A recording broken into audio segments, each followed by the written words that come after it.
Ba-da-ba-ba-ba. First Alert Radar, powered by Jim Hudson Automotive Group. Live from Augusta, you're watching News 12 at 6 o'clock. Tonight, hopes and prayers that a missing woman will be found. Like I said, I pray that they find Jamila because her story needs to be heard. And we talk with one family who knows how it feels. They share a similar story just ahead. But let's begin here in the Weather Center with Riley. Not only are we getting ready for this forecast for you coming up in just a bit. Thank you, Riley. Tomorrow marks 1 week now since anyone heard from Jamila Smith. Deputies say the missing Aiken County mom was running away from her boyfriend when she went missing. And tonight he's behind bars in the Aiken County Detention Center facing domestic violence and kidnapping charges. Jamila's story, though, is a reminder to another family with a similar story. Hallie Turner live in our newsroom. And Hallie, you spoke with a family of another Aiken County missing woman. What are they saying about all this? Well, they say there are too many similarities for the family of Crystal Anderson for them to even ignore. Crystal and Jamila were both 30 years old, mothers, and in relationships with a history of domestic violence, and both last seen and heard from involving a car. But Crystal's family says they are hoping for a few differences in this case. More than a year later, Shadira's mother says the pain and heartbreak is back. It's just a hard thing, and no one can possibly understand unless they're in your shoes. Shadira's sister Crystal disappeared from her home last August in Aiken County. She says when she heard Jamila Smith also vanished in a similar way, it was like deja vu. I see a very mirrored situation with Jamila. It's heartbreaking. I feel her mom's pain. I feel the family's pain. It hits home directly. But Shadira says through the times of darkness, she is taken back to her faith and community who have carried her through. I owe a lot to the community on social media because they were the biggest supporters, and you still have people up there to this day that are still supporting this situation with Crystal. And she's calling on the community to help Jamila's family the way they helped hers. We have to support them and not give up on them. We cannot. No one knows what it's like to walk in that victim's shoes. And to Jamila's family, she has one message. To her family, I'm sorry that you have to go through this. I know your pain. I understand it. I am here if you ever need someone to talk to. And just please stay in the media. I know it hurts. I know it's overwhelming. But the only way you can get through this is you're going to have support. Now, the Aiken County Sheriff's Office says it's their greatest hope to find Jamila. And as for Crystal Anderson, her body has not been found, and Tony Berry is still in jail charged with her murder and kidnapping. And I know Jamila's family will be happy for any support they can get right now, and for people just to remember this case and keep it in front of everyone as they search for this young woman. Hallie Turner in our newsroom tonight. In new in the last 15 minutes, SLED is now investigating the death of a Barnwell person who's previously reported missing. This woman, 56-year-old Regina Arroyo, reported missing on the 2nd, but later found dead in Lexington, South Carolina, just this Monday. They say this is an active investigation, and anyone with any information should email or call SLED. The number of pedestrian deaths growing here in Augusta. Data shows almost 60 people have died in Richmond County over the past 5 years this way, and 60% of these deaths have happened in the same zip code, which includes parts of Peach Orchard Road, Deans Bridge, and Gordon Highway. Today, we learned the name of one of the latest victims killed in the latest pedestrian accident on Gordon Highway. 52-year-old Amy McMillan died as she tried to cross Gordon Highway yesterday morning. Sydney Hood live now along that stretch of road. And Sydney, you spoke with someone who walks that area every day. Yeah, he walks these roads that many of us drive every single day, and like him, there's a lot of folks that don't have the option to just hop in a car and drive. They have to walk, and when you're crossing a busy highway that doesn't have a crosswalk, trying to get from point A to point B can be a little tricky for you. We hear and see cars flying on Gordon Highway every day. Most of us can say we have a car to drive among the hustle and bustle. For James Harn and his sidekick Yoda, they walk everywhere. I use public transportation with him, but other than that, yeah, we walk everywhere. which of course isn't as easy as driving a car. As you go towards the city middle, yeah, they're more pedestrian friendly, but on the outskirts near the suburbs, not so much. When your only option is walking, trying to cross the road can be risky. I was walking across the street to get to him, and one car didn't pay me no mind and wasn't slowing down, and I just barely got up to the side of the curb before he passed me by. And that's not his only close call. But I've also had several close calls up there on the Bobby Jones Deansbridge turnoff. People not paying attention on red. Because pedestrians have green while they have red, so they don't pay attention. They almost run us over, almost knock me off my bike. It's really bad sometimes.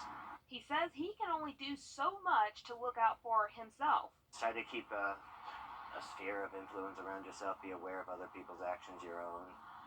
And that way you can avoid other people's mistakes and hopefully prevent some of your own.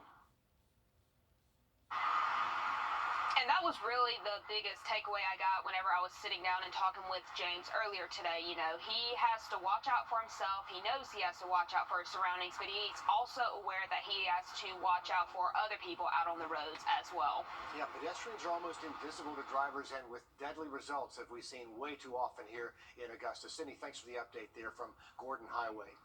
Also tonight, Thompson's Police Chief Courtney Gale saying goodbye and getting set for a new job. Her last day in Thompson's coming up January 29th. She's slated to become the next police chief in Watkinsville over near Athens in Oconee County. She's been Thompson's chief for a couple of years now and the city's first female police chief. Also new tonight, Columbia County Sheriff Clay Whittle announcing he plans to run for re-election. Whittle's been sheriff there for more than 25 years. He says he will make this official in the new year, but Sheriff Whittle sticking around in that job. Time to give back to a great cause, the Children's Hospital of Georgia. The 23rd annual iHeartMedia Cares for Kids Radiothon going on right now. Laura Warren joining us live from the heart of that operation, right there in the lobby of our favorite hospital. We love what they do over there, Laura. So we actually snuck upstairs from the lobby to where it's a little bit quieter because we wanted to show you where your money is going. If you call that number on the screen right now, 100% of your money stays local and goes to these patients and these families. And that's why we snuck up here. We've got to be quiet because we're on the NICU floor, which is the neonatal intensive care unit, and that is where the tiniest patients are helped. Look at these tiny little handprints. Every one of those represents a baby whose lives was saved by this hospital, the Children's Hospital of Georgia, and the people who work here do incredible work day in and day out, but we want to make sure they have the best tools possible. So one of the things we're raising money for right now is a vein finder. So Tanya, tell us what the point of a vein finder is. So the vein finder is to assist the nurses and doctors to find the teeny tiny little veins that we're searching for on our premature babies. As you can see here, it just gives us a red light underneath the skin. It shines through the skin and it allows us to see the veins very clearly. So that hopefully we're only having to stick these babies once would be ideal. Hopefully no more than about 2 times to get the IVs that we need in order to give them medications to save their lives. And so her finger is about the size of these babies' legs or arms in some cases. So as you can imagine, a tool like this, so you can have a 1-pound baby experience as little pain as possible. I can't really think of a better place to put your money at the holidays, so that's a pretty good place to do it. So if you guys call this number on your screen, you can help buy one of these amazing machines, and that's what we're raising money for. All of these little touches that make it a hospital that has world-class care. And Laura, can you imagine how encouraging it is for those families who see those handprints behind you of those kids who've been through there, survived it, and came back to celebrate that? That's really special. Absolutely, especially the holidays, seeing these, you know, it kind of brings tears to your eyes because each one is a story and they might have spent the holidays here, each family behind that. So thankful that this hospital was here when they needed it. You never know when you're going to need it, but if you have a premature baby, you want to be at this place. So thank you so much for your donations. Please keep those phone lines ringing and we'll go check in and see how we're doing this hour shortly. All right, Laura Warren, the Children's Hospital of Georgia, we'll check in with her a little later on. If you didn't catch the code on your screen, don't worry because you can find all this information right now on our website, and thanks in advance for supporting this Children's Hospital of Georgia. Okay, coming up, a very small town with a very special name. We're going to take you to see Santa Claus when News 12 continues. And this weekend, we are bringing back some rain chances. Right now, looking to be more likely on Sunday. I'll look at that full forecast next. Time and temp, brought to you by Jamie Casino Injury Lawyers. 'Tis the season to put a smile on a child's face. It's the Marine Corps Toys for Tots Drive, and News 12 is proud to be an official drop-off location. Drop off a new unwrapped toy at our studios during normal business hours. Make a child's holiday brighter with News 12 and Toys for Tots. Hey, check this out. We're live over at Liberty Park. The rain will not delay this party, the Grovetown Christmas Festival, happening right now over at Liberty Park. You have a lot of time to head out there. They are making snow right now, so that's one of the few spots for very isolated snowfall in our area. They're going to wrap things up at 9 o'clock tonight. They're going to light the tree. They're going to have live music, free photos with Santa, Mrs. Claus, and Carol the Elf. So, Riley, that is the place to be right now in Grovetown. Absolutely. That is so cool. Love to see the kids having a good time. And because we really haven't seen that much snowfall here locally in the last couple of years. So it is a very rare occurrence for us to get that, especially when the temperature is around 60 degrees like we are right now. But hey, a lot of fun out there tonight. We are looking at mostly dry conditions tonight as we means, but if you flood very easily, the rain rates will be heavy at times. All that rough weather clears out Sunday night. We're back to dry conditions Monday. We're bringing back sunshine, but also some cooler temperatures back down below freezing by early Tuesday. Okay, thanks a lot, Riley. You know, with Christmas coming soon, you may be thinking about Santa. Will Vogt shows us how you can visit Santa Claus right here in Georgia in this week's One Take Trips.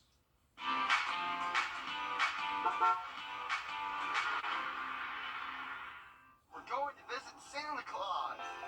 Santa Claus, Georgia. Santa Claus is coming to town. Santa Claus is coming to town. Santa Claus is the town. It's just a great place. Everybody's happy at Christmas time, and that makes my job much easier. Sue Grisham is Santa Claus's secretary. She's called Santa Claus home most of her life. My boys grew up here, and I enjoy my grandchildren coming back here, and now it's my great-grandchildren coming.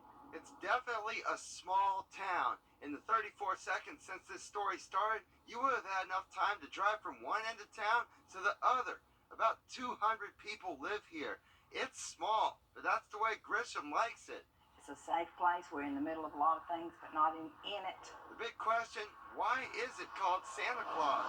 In the 1940s, Farmer Green had a roadside pecan stand here. He was trying to think of a way to market his pecans.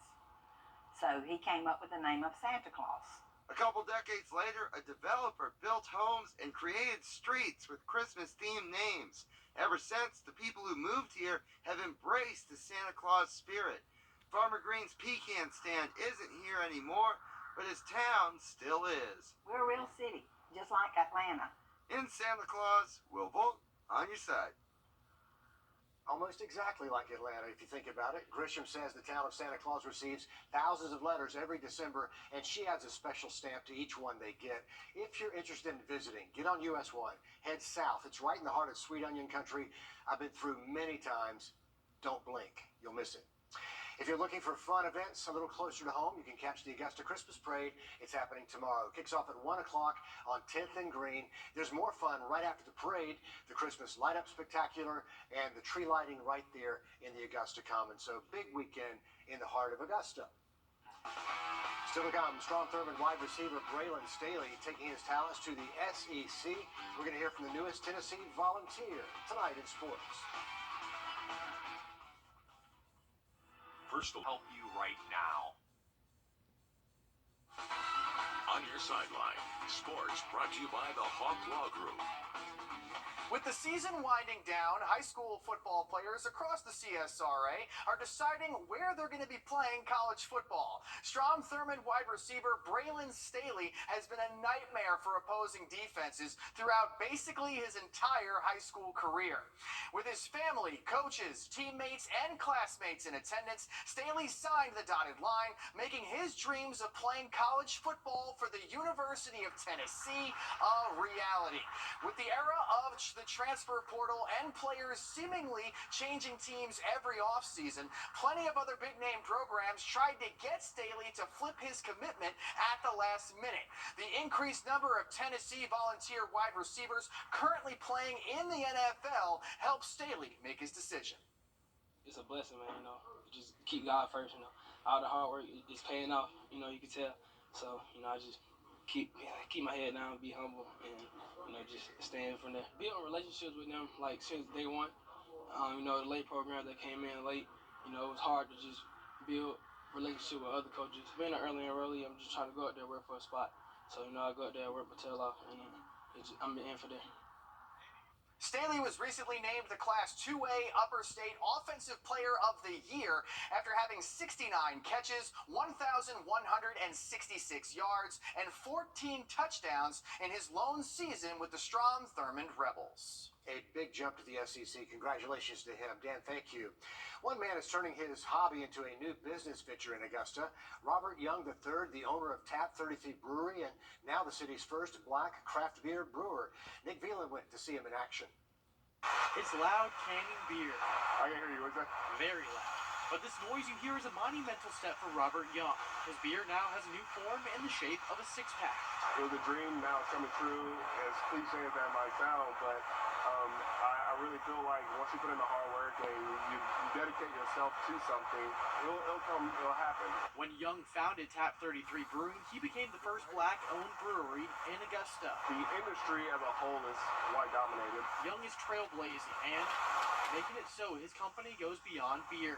Representation of black people in the industry is not a lot, and so I wanted to create a product that I could influence with my culture. This all started when Young returned from his Navy deployment when he tried craft beers in Prague. He knew right away he wanted to make it himself. I started as a home brewer. Once experiments turned into recipes like their Good Googly Moogly IPA, Tap 33 was born, named after Augusta being on the 33rd parallel, and James Brown being born and Prohibition ending in 1933. I had that moment of epiphany moment where it was like, oh, this works. From taps at local bars to soon buying six-packs at the store. Just seeing it in cans and going to see it on the shelf is surreal. In Augusta, Good googly moogly. Nick Veland on your side. Good googly moogly. You got to like that name. Tap 33 will send thousands of cans to distributors starting next week. They should start hitting the store shelves by next weekend. And Robert Young says thanks again to the Savannah River Brewing Company for giving him that space to can his beer. Riley? Looks like a cool spot. Got to try that out. Hey, we are looking at the rain chance to really increase this weekend, especially on Sunday. Temperatures will be a little bit warmer, though. We'll see that cool down headed our way early next week. Now look at the 7-day just after break.